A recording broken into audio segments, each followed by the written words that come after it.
Hey everyone, it's Robin, Art Silent Crafts, and welcome to my studio. Today I want to talk about bonus half square triangles. If you've been around for a while watching YouTube videos or reading blogs, you'll see people are doing projects and they're like, okay, so now we can do a bonus half square triangle.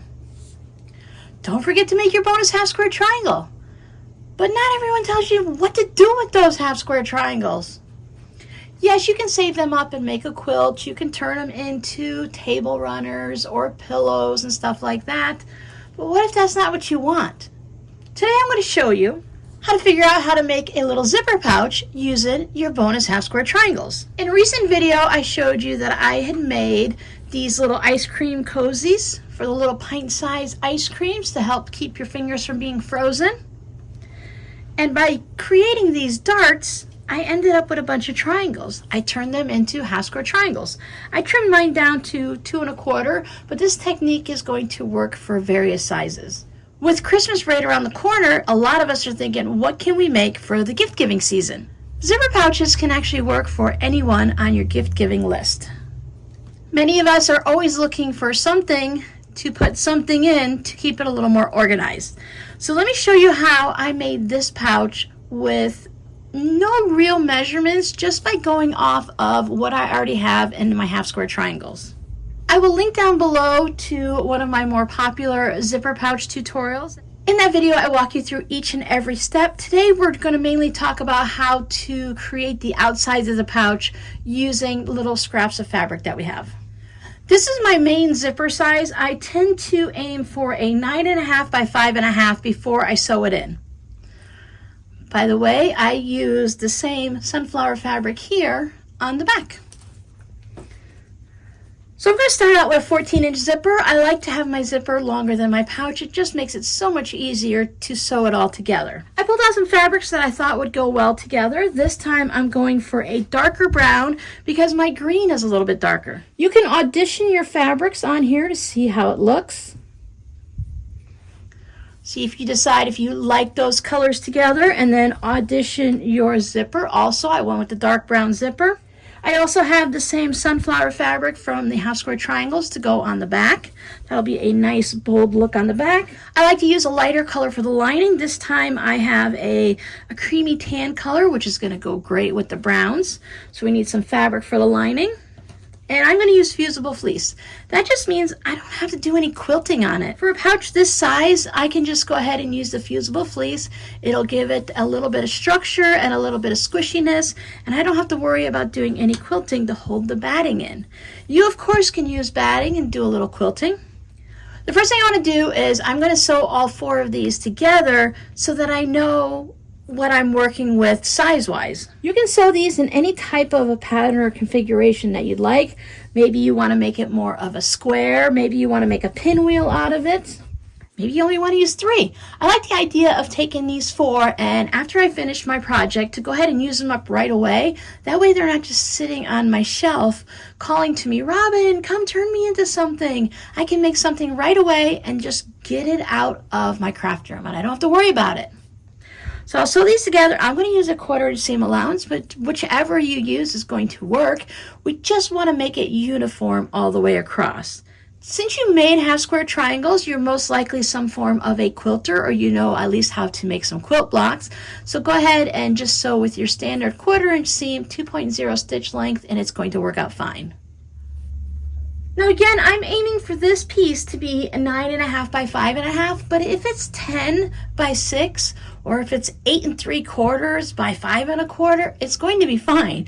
I'm not trying to put anything specific in my zipper pouch. I just want to make something to maybe put a gift card in, a little bit of candy, maybe some cash. We don't need to be stuck on a specific number. We're just going to build off from what we're starting here and just work our way off of this. So right now, this measures 2 1/4 by 7.5. So I know I want to get this out to be about 9.5 inches wide. I definitely don't want to go more than the 14-inch zipper, so I want to make sure I keep that down low. What I did on the first pouch is I cut 2.5 inch strips to put on here. I didn't even worry about them. I made them taller and I just trimmed off the excess. So this piece here has a piece cut out already. So I can easily just trim this and work with this piece. This is great if you're going into your scrap bin and just pull something out that's going to work. You can trim off this crazy end. Without even measuring, I can just lay this on here, and I know if I cut this piece like this, that it's going to be tall enough to cover what I need. I just need to make it wide enough to add a little bit to the ends. And the reason I want to do that is not just to widen it, but I didn't want my half square triangles to get caught into the seam. I wanted to be able to see all of them. So if I made this little frame on each side and then put my strips at top and bottom, I can showcase my fabric in here, and you can see my half square triangles, but I don't have to worry about losing anything in the seam and having the two on the end look a little bit off compared to the two in the center. So when I measure this, and it's 7.5 inches, if I want to get to 9.5, then I would need a total of 2 inches. So that would be 1 inch on each side. But then we have to think about seam allowance, and I really don't want to do a lot of thinking. So I'll just go ahead and cut my strips 2.5 inches wide, and I can trim it down later. With this just being a wonky piece cut off of my fabric is now a scrap piece of fabric, it doesn't really matter if I lose a little bit. You can cut it a little bit closer, you can do the math and figure out the seam allowance and do all of that, but sometimes it's nice just to sew and not worry about figuring out math like we would if we were making a quilt. So this piece is extra, it's going to go in my scrap bin, and that'll show up later in another project. So I'll take these right sides together and take them over to my sewing machine. What I'll do is I'll turn it over this way so that I can see my half square triangles, and I'll just do my 1/4 inch seam allowance, and I'll put that one on, and then I'll spin it around and I'll add this piece onto that side and I'll stitch those on. So there it is on the tail end of either side. Now when I press my half square triangles, I just press them all down in a row. We're not matching it up to anything, so I didn't have to worry about which way my seam was going. And then I just pressed the brown ends out to the outside just because it's the easiest thing to do. You can lay a long ruler on here and line everything up and give it a nice trim. I'm just going to go ahead and trim the ends here. Take that one off. Line it up along the half square triangles just to try to get a little bit of an even row going. So there goes the middle section of my pouch. Now I just need to build up on the top and the bottom. When I got to this point, I just went ahead and I rounded everything up. Our pouch is going to be 5.5 inches tall. I rounded that up to 6. Our center strip is 2 1/4. I rounded that down to 2. Just to make the math a little bit easier so we don't have to bring out the paper and the pencil or a calculator. So we have a 2-inch strip and we want to make it 6 inches. If we want it to be a little bit even, we can float it in different areas. However you want to do it. If you want to just have a little narrow strip at the top or bottom and have it heavier one way or the other, it's your pouch. You can go ahead and make it any way you want. So what I'm going to do is I'm going to cut a 2.5 inch strip for the top and bottom. Sew them on, and then I can go ahead and put my ruler down and figure out my exact measurements. Because maybe when I'm sewing it, my seam allowance isn't quite perfect or things doesn't line up perfectly. Maybe I get a little wobble on the fabric because I didn't realize I was working with bias. I like to have that extra wiggle room to trim it up. And again, we're not creating this to fit a certain thing, so we can just have fun and play. So I know if I were to cut my fabric this way, that it's not going to be wide enough. So I need to make sure that I'm cutting it. Whoops, I want to throw away the good stuff. I need to make sure that it's going to have enough room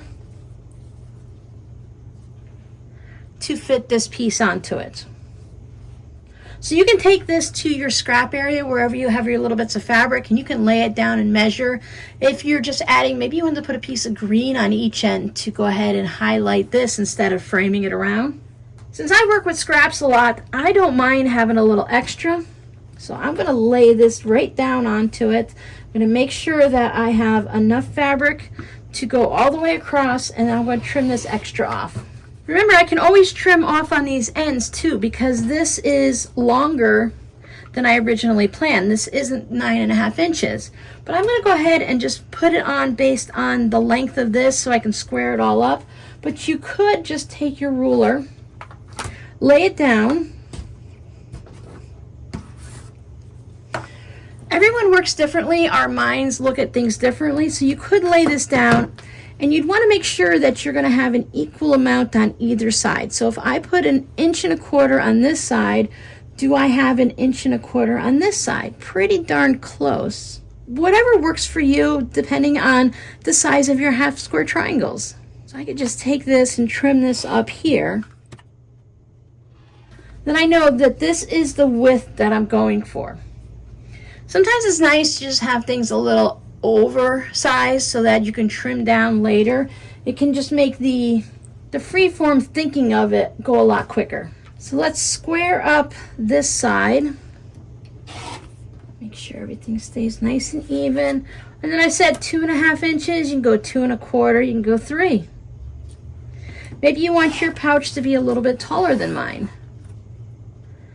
Maybe you just want to put some pencils in it so it doesn't need to be very high.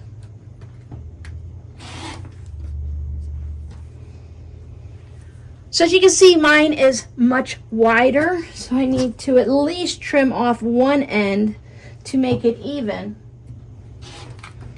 So then I'll take these 3 pieces and go ahead and stitch them together and then just trim off this end.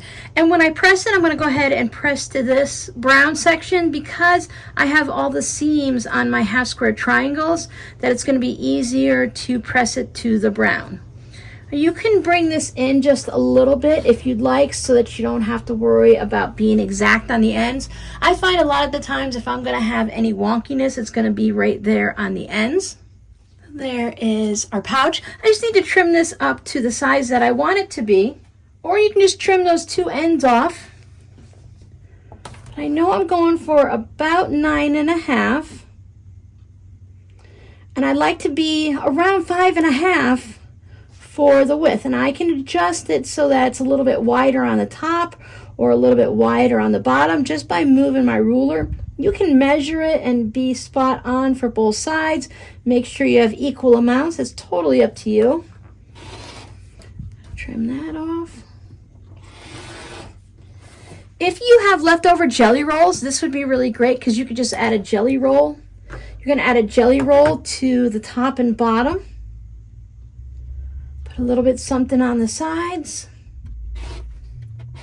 Save these. So there's the front of our zipper pouch. Now we just need to go ahead and cut the back and 2 pieces of lining the same exact size, whatever it is. Mine is actually not quite 9.5. I should have left these and trimmed them later.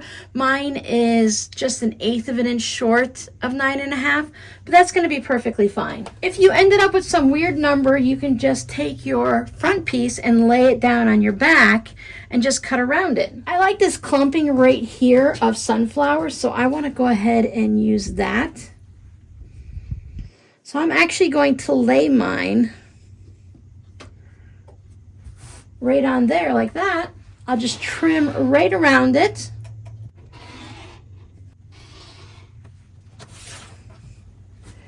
Pretty much just fussy cutting our back of our pouch. That way it doesn't even matter what the size is and what the numbers are. I'm going to have 2 pieces that are identical. And I'm going to go ahead and I'm going to cut out 2 pieces of fusible fleece or batting or whatever you're going to use and 2 linings all the same size. I have the front that I pieced, and that just told me what I needed to cut for all of my other pieces. These are my 2 lining pieces. I'm going to take my fusible fleece to my pressing station. I want to make sure that I have that rough spot. You can see all the little glue dots everywhere. I want to have that facing up, so that nice, soft, fuzzy side is going to be down. I'll take my pieces of fabric. Now, following the manufacturer's directions based on the product that you have, I'm going to go ahead and adhere those, and also take your lining over while you're there and give that a good press. There we are, all fused. I think for this one I'm going to take it over to my sewing machine, and I'm going to just do a little top stitch about 1/8 of an inch or 1/4 of an inch all the way around and just frame this center box there. I want to see the difference between the way it looks with stitches and the way it looks without. You can just barely see the stitches. I used a dark brown thread on the dark brown fabric. It just, for me, it gives it that last little finished bit to make it look like a little bit of an upgrade, a little bit more professional looking. But if you need a gift and you're going to an office Christmas party or the family get together in 2 hours, skip that stitching. Everything is going to look good. It looks fine as is. But if you want to just add a little extra, you can go ahead and put that stitch in. Maybe use some fancy stitching or change up the color of your thread, whatever works for you. Now that's it on the basics of our pouch. Now we just need to sew it together. I'm going to give you a quick walkthrough, but for the longer in-depth video, remember to check the description box. That'll be a little bit more helpful. I have the front of my pouch right sides up. I'm going to consider the teeth here, the right side of my zipper. I'm putting my zipper head to the left. You can put it to the right. And I like to leave, I'm not going to measure equal amounts, but I like to have a little extra here and a little extra there on each side of the zipper. I'm going to clip or pin my zipper on. I like to put one in the center, one on each end, and then that one extra in between the center and the end.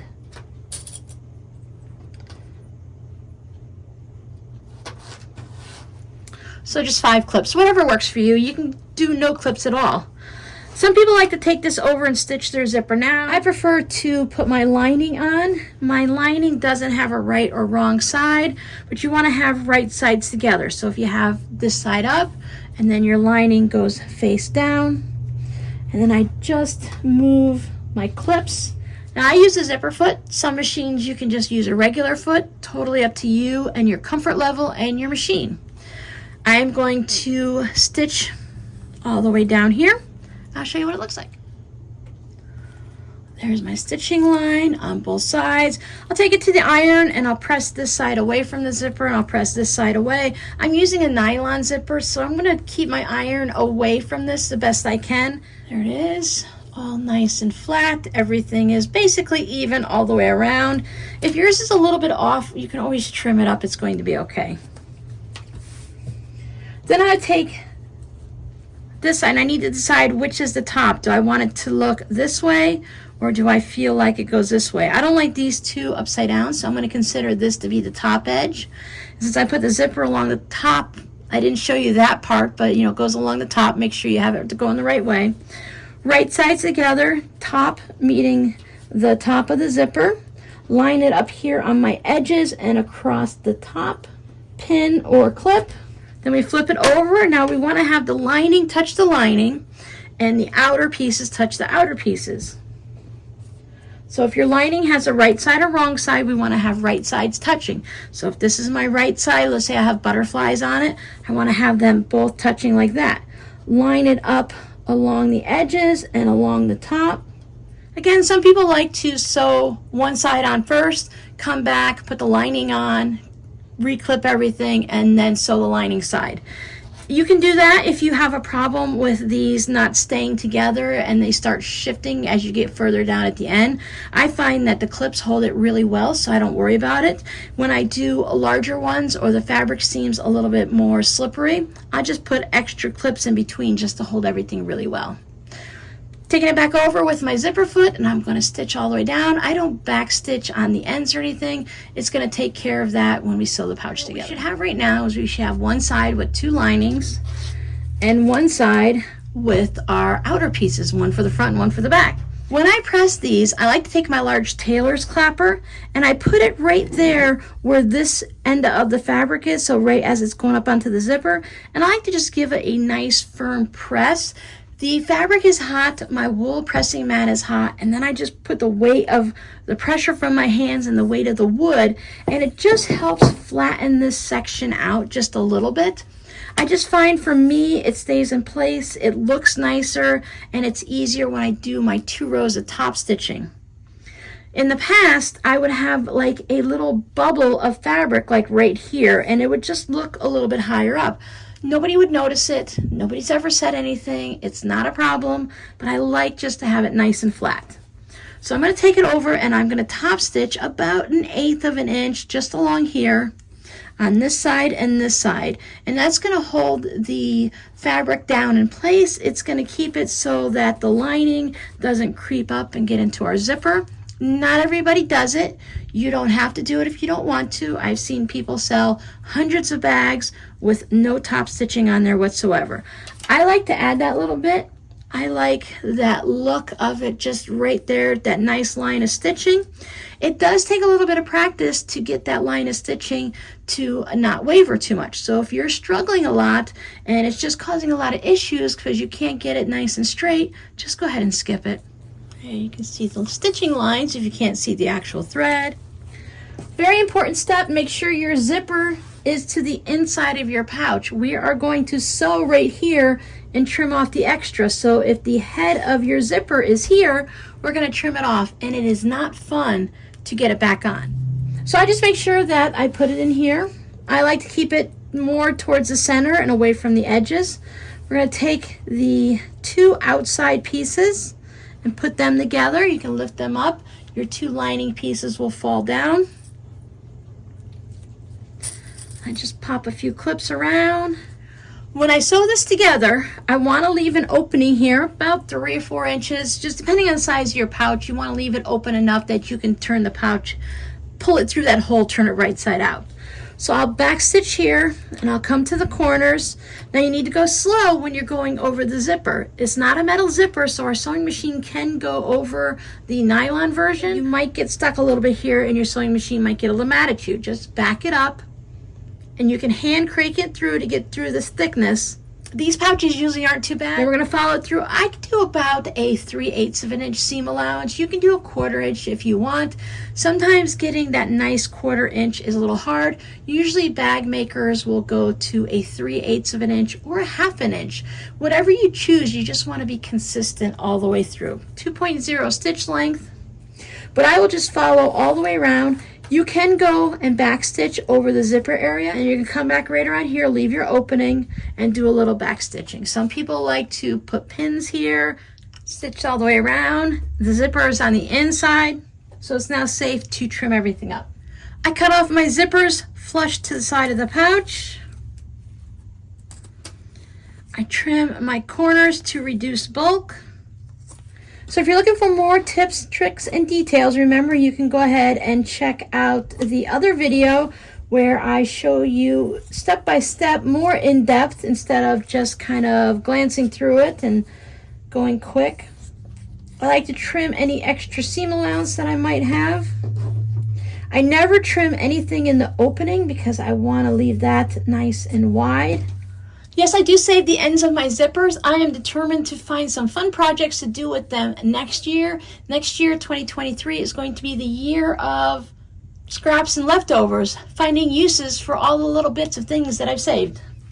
Now you're just going to reach into the opening. If you didn't leave a wide enough opening with your zipper, I have my hand in there. I can go from the outside and I can grab the little tab on my zipper, the little pull tab, and by holding the zipper in my right hand, I can pull little by little to increase that opening if I need to. Sometimes I forget and I leave myself a little opening.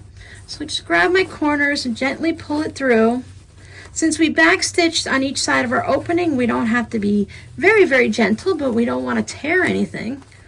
Go down to the bottom corners, put my thumb in, my finger, and I can just pop it out. Less work for my turning tool. Same thing with my corners where my zipper is. Open my zipper all the way up. I use the rounded crochet hook. There are plenty of tools that you can use to pop out your corners. I don't go for a sharp point. I just a little bit rounded, and it's fine for me. I'm not going to complain. I'm going to take this over and give it a nice press here, and I'm also going to put this down into the center, my little seam allowances, and give that a nice press just to make it easier when I go to stitch it closed.